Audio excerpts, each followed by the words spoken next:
오늘 말씀은 고린도전서 16장의 말씀입니다. 고린도전서 16장 1절부터 11절까지 우리 함께 합독하도록 하겠습니다. 고린도전서 16장 1절부터 11절까지입니다. 함께 읽겠습니다. 성도들을 도우려고 모으는 헌금에 대하여 말합니다. 내가 갈라디아 여러 교회에 지시한 것과 같이 여러분도 그대로 하십시오. 매주 첫날에 여러분은 저마다 수입에 따라 얼마씩을 따로 저축해 두십시오. 그래서 내가 갈 때에 그제야 헌금하는 일이 없어야 할 것입니다. 내가 그리로 가게 되면 그때에 여러분이 선정한 사람에게 내가 편지를 써 주어서 그가 여러분의 선물을 가지고 예루살렘으로 가게 하겠습니다. 나도 가는 것이 좋다면 그들은 나와 함께 갈 것입니다. 나는 마케도니아를 거쳐서 여러분에게로 가겠습니다. 내가 마케도니아를 지나서 여러분에게로 가면 얼마 동안은 함께 지낼 것이고 어쩌면 겨울을 나게 될지도 모르겠습니다. 그 다음에 여러분은 내가 가려는 곳으로 나를 보내주시기를 바랍니다. 지금 나는 지나가는 길에 잠깐 들러서 여러분을 만나보려는 것은 아닙니다. 주님께서 허락해 주시면 얼마 동안 여러분과 함께 머무르고 싶습니다. 그러나 오순절까지는 에베소에 머물러 있겠습니다. 나에게 큰 문이 활짝 열려서 일을 많이 할 수 있는 기회가 왔습니다. 그러나 방해를 하는 사람도 많이 있습니다. 디모데가 그리로 가거든 아무 두려움 없이 여러분과 함께 지낼 수 있도록 보살펴 주십시오. 그도 나와 마찬가지로 주님의 일을 하는 사람입니다. 그러므로 아무도 그를 업신여겨서는 안 됩니다. 그리고 그가 내게로 돌아올 때에 그를 평안한 마음을 지니게 해서 보내주십시오. 나는 형제들과 함께 그를 기다리고 있습니다. 형제 아볼로에 대하여 말하겠습니다. 내가 그에게 다른 형제들과 함께 여러분에게 가라고 여러 번 권하였지만 그는 지금 갈 마음이 전혀 없습니다. 그러나 적절한 때가 오면 갈 것입니다. 아멘. 자, 오늘 본문은 성도들을 도우려고 모으는 헌금에 대하여 라고 문단을 시작하고 있습니다. 여기서 성도라고 하면 보통 바울은 서신서에서 성도에 대해서 두 부류의 사람들을 지칭합니다. 하나의 성도는 일반적인 의미의 하나님을 믿는 크리스찬들, 모든 사람들을 성도라고 지칭을 하였고, 오늘 본문 말씀에서는 특별히 예루살렘 교회의 성도들을 성도다라고 지칭을 하고 있습니다. 당시 모든 교회들의 어머니 교회인 예루살렘 교회의 구성원들을 특별히 가리키는 말이 오늘 본문의 성도입니다. 자, 그러면서 모으는 헌금, 그러니까 모금인데, 이 단어는 일반적 의미의 모금한다는 것, 그리고 헌금과는 조금 다른 단어를 바울이 선택해서 사용을 하고 있습니다. 이 모금의 의미는 아주 구체적인 목적을 위한 특정 모금을 뜻하고 있습니다. 이 모금이 어떤 모금이냐 하면 이 갈라디아 교회에 준 지침에 의거한다라고 바울이 이야기를 했는데, 갈라디아서 2장 10절에 보면 예루살렘의 유대 그리스도인들을 도우려는 이방인 교회의 재정 모금을 이야기를 하고 있습니다. 이게 이제 이 모금의 성격과 목적을 나타내는 그러한 성경 구절입니다. 이 갈라디아와 이 고린도에 이러한 모금을 하게 했다는 것은 바울의 특별한 영적인 지침이 포함되어 있습니다. 우선 예루살렘 교회를 모체로 모든 그리스도의 교회가 하나라는 것을 각 교회에 교육을 하고 있었고, 이 헌금을 통해서 이방인 그리스도인들과 유대 그리스도인들 사이에 아주 특별한 상호 간의 유대감을 유지하는 연결고리로 이 모금 활동을 사용을 했던 것입니다. 그래서 바울의 특별한 목회 철학이 이곳에 담겨 있습니다. 자, 이러한 당시의 상황을 보면 예루살렘 교회의 처지가 어떠했는지를 우리가 짐작을 해볼 수 있습니다. 자, 다른 이방인 우리 그 크리스천 교회와는 달리 예루살렘 교회는요 이중고를 겪고 있었습니다. 그러니까 로마의 박해뿐만 아니라 전통 유대교인들의 서슬퍼런 박해도 함께 감당해야 했습니다. 다른 이방인 교회들은 로마의 감시만 조심하면 되었지만 이 예루살렘 교회는 유대교회에서 이렇게 운영하고 있는 일종의 박해 별동대라고 하죠. 바울도 여기에 일원이었으니 이러한 이렇게 조직해서 핍박하는 같은 동족의 감시도 견뎌내야 하는 것이 예루살렘의 초대교회 성도들의 그러한 상황이었습니다. 우리 사도행전 2장에 보면 초기 예루살렘 교회가 모든 것을 공유하기 위해서 그들의 재산을 팔았는데, 이렇게 그들의 재산을 팔면서 아름다운 하나님의 공동체 사역을 보여주기도 했지만, 사실은 형편적으로 그렇게 하지 않으면 교회 자체가 유지될 수 없었기 때문에 이러한 사역을 하기도 했었던 것입니다. 특별히 그리스도인으로 낙인 찍힌 이들에게는 생업을 유지하기도 힘든 상황이었습니다. 그러니까 유대교의 회당에서 예를 들어서 제외되고 이렇게 분리가 된 사람들은 사실은 유대교 공동체 안에서 여러 가지 많은 생업을 유지하거나 또한 생업을 위해서 직업을 찾는 일이 쉽지 않았었습니다. 그래서 예루살렘 교회를 위한 각 교회들의 특별 모금은 영적으로 하나의 교회, 사랑의 공동체를 지향하려는 바울에게 있어서 굉장히 중요한 선교 사역 중에 하나였습니다. 그래서 여기서 말하는 구제는 단순한 구제가 아니었습니다. 주님의 공동체 가족들을 지원하고 함께 신앙생활을 하기 위한 아주 특별한 선교 구제 그러한 사역이었던 것입니다. 저는 이런 모금의 모습 속에서 진정한 선교의 목적을 발견해 볼 수 있었습니다. 타인에게 어떤 도움을 주는, 물질적인 도움을 주는 구제나 적선이 아니라 하나님께서 사랑하시는 하나님의 공동체 속에 그들이 내 가족이기 때문에 사랑하고 함께 교제하며 격려하고 위로하면서 서로가 함께 상호 세워지는 사역, 이게 선교의 진짜 목적이 아닌가라는 생각을 해봤습니다. 지금 우리 코스타리카 단기 선교팀이 이 하나님의 사랑을 증거하기 위해서 파송되었는데, 단순한 무엇인가를 도와주는 그런 입장이 아니라 주님 안에서 하나 된 귀한 하나님의 가족을 섬기며 지원하는, 그래서 서로가 함께 사랑을 느낄 수 있는 그러한 사역을 은혜 가운데 잘 마무리하고 돌아올 수 있게 되도록 우리가 함께 중보해 주시기 바랍니다. 이런 헌금의 영적 지침이, 헌금의 자세가 2절에서 소개가 되고 있습니다. 먼저 저마다 수입에 따라, 그러니까 형편에 따라서 헌금하라라고 말씀을 하고 있습니다. 하나님께서는 우리가 갖고 있지 않는 것을 요구하시는 분이 아닙니다. 자, 타인을 돌보는 일에 앞서서 자신을 잘 건사하는 것이 선행되어야 한다는 것입니다. 여기서 중요한 신앙인의 자기 절제 그리고 자기 관리에 대한 원칙이 숨겨져 있는 것입니다. 우리에게 실제 필요한 만큼의 양이 어느 정도인지를 분별하라는 것이죠.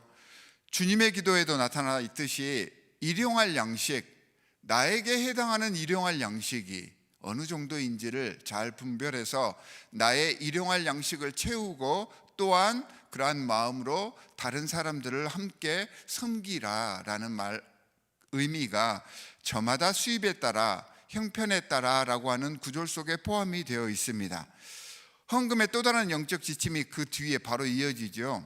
따로 저축하라, 그러니까 따로 떼어 놓는 것입니다. 하나님께 바치는 헌금도 또는 구제하는 헌금도 우리가 쓸 수 있는 돈을 이미 다 써버린 상황을 먼저 생각해서는 안 된다는 것입니다. 이렇게 되면 인간의 욕심과 자기 합리화의 변덕으로 인해서 준비가 힘들어지기 때문입니다. 그러니까 쓰고 남은 것을 헌금하는 것이 아니라는 것이죠. 특히 갑작스러운 구제나 또 특별한 상황 지원을 위해서는 미리 따로 떼어 놓는 것이 좋다는 것입니다. 이게 헌금의 원칙입니다. 우리의 헌금 생활을 한번 돌아볼 수 있는 참 좋은 지침이 아닌가 생각을 합니다. 바울은 이런 교회 안에 모든 재정적인 일들이 정당한 방식으로 진행되고 실제로 그렇게 보이도록 애를 굉장히 많이 썼습니다. 하나님의 헌금이기 때문입니다. 성도들의 헌금을 집행하기 위해서 교회와 관리자들이 정말 기도하며 헌신하는 마음으로 사역을 해야 합니다라고 하는 것을 이 헌금의 그런 그 말씀을 증거하면서 우리에게 보여주고 있습니다. 이렇게 헌금에 대한 지침을 주고 나서 오늘 말씀 후반부에 보면 동역자를 지원하고 신뢰하는 그의 목회 철학과 방침 그리고 성품이 나타납니다.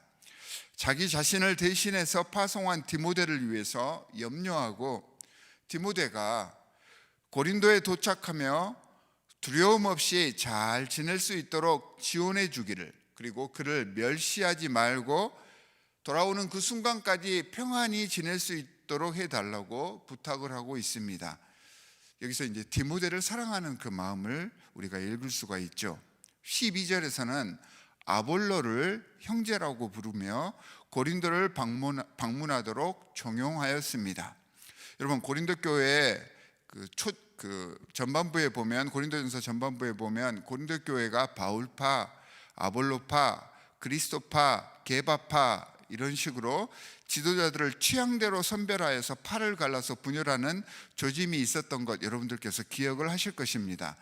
보통 이렇게 갈라지게 되면 지도자들끼리도 불편해지기 마련입니다.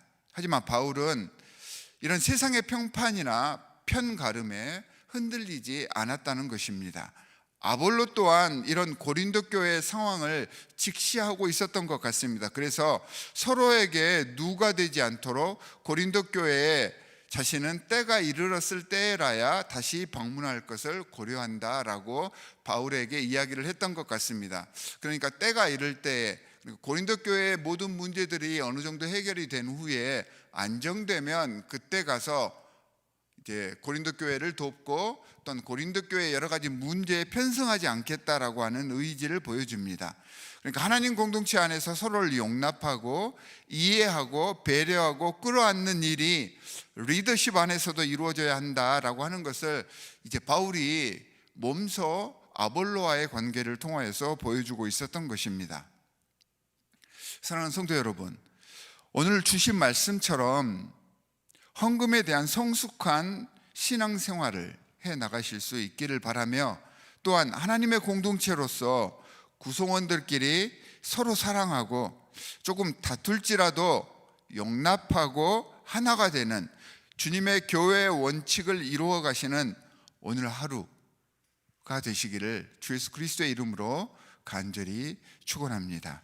두 가지 기도 제목을 드리도록 하겠습니다. 첫 번째는 올바른 헌금 생활을 위해서, 그리고 예수 그리스도의 성품으로 서로 배려하고 사랑하는 아름다운 공동체와 리더십을 이루어갈 수 있도록 주님 우리와 함께 해주십시오라고 기도해 주시고요. 계속해서 우리가 지금 코스타리카 단기 선교를 위해서 기도하고 있는데 코스타리카 단기 선교팀이 열심히 건강한 모습으로 하나님의 귀한 사랑을 증거하는 그 사역을 잘 감당하고 돌아오는 그 순간까지 영육간에 건강할 수 있도록 우리가 함께 중보하는 시간을 갖도록 하겠습니다. 두 가지 기도 제목을 가지고 함께 기도하도록 하겠습니다. 하나님 아버지, 정말로 감사합니다. 하나님께서 이 말씀을 통하여서 신앙의 올바른 원칙들을 우리에게 알려주셨습니다. 하나님, 특별히 오늘은 헌금에 대해서 알려주셨는데, 우리가 하나님께 헌금하는 것은 우리가 쓰고 남은 모든 것들을 다 한 후에 드리는 것이 아니라 하나님과의 관계를 생각해서 먼저 떼어놓고 주님께 작정하는 마음으로 드려야 한다는 것임을 배웠습니다. 하나님, 이것이 단순히 물질을 주님께 드리는 행동에서만 나타나는 것이 아니라 우리의 삶 속에서 잘 나타나는 우리 신앙의 금과 옥조가 될 수 있도록 주님께서 함께하여 주시옵소서. 저희들은 부족하고 이기심이 많으며 우리의 정욕만을 따르려고 하기 때문에 자꾸 이런 신앙의 원칙들을 무시할 때가 많습니다.